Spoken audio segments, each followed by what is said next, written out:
Alors mes chers amis, ce soir, grande soirée du Seder extraordinaire dans laquelle maintenant nous mettons énormément d'énergie pour transmettre à nos proches ces valeurs tellement importantes que Akadosh Baruch Hu peut nous sortir de toutes nos difficultés.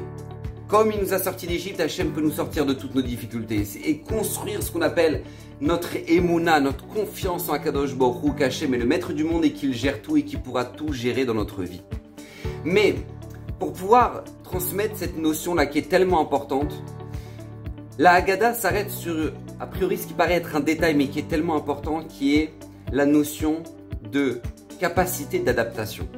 C'est-à-dire, on ne parle pas à tous nos enfants de la même manière. La Haggadah s'arrête sur le fait qu'il y ait 4 types d'enfants et elle apporte 4 types de réponses différentes. Pourquoi? Parce que justement, la Torah vient ici nous apprendre: sache t'adapter à la personne à qui tu parles. On ne parle pas à l'enfant chacham comme on parle à un enfant qui ne sait pas poser de questions, comme à l'enfant qui est simple. Non, on doit avoir cette capacité d'adaptation.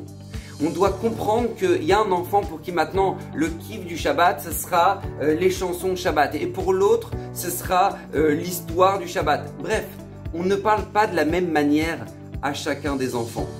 Et ça, c'est extrêmement important parce que même si dans votre vie, on vous apprend des grandes lignes dans le Shalom Bayit, des grandes lignes dans l'éducation des enfants, ça doit être du rôle des parents, du rôle de chacun d'entre nous, de savoir s'adapter à la personne à qui on parle. Et ça, c'est une condition qui est essentielle parce que si la Haggadah justement s'arrête au début du Seder pour nous dire face à 4 types d'enfants, la Torah a su donner 4 types de réponses, c'est parce que justement c'est essentiel pour la suite de la transmission qui va être la suite de la Haggadah. Donc, réfléchir à ça, s'adapter à chacun de nos enfants.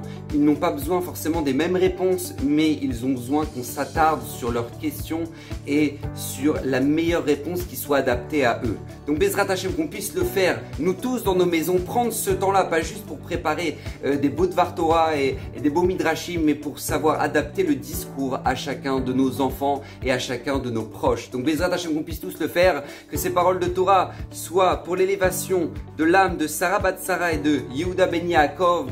Passez un merveilleux Seder et une merveilleuse fête de Pessah. Amen, Kenny Ratson.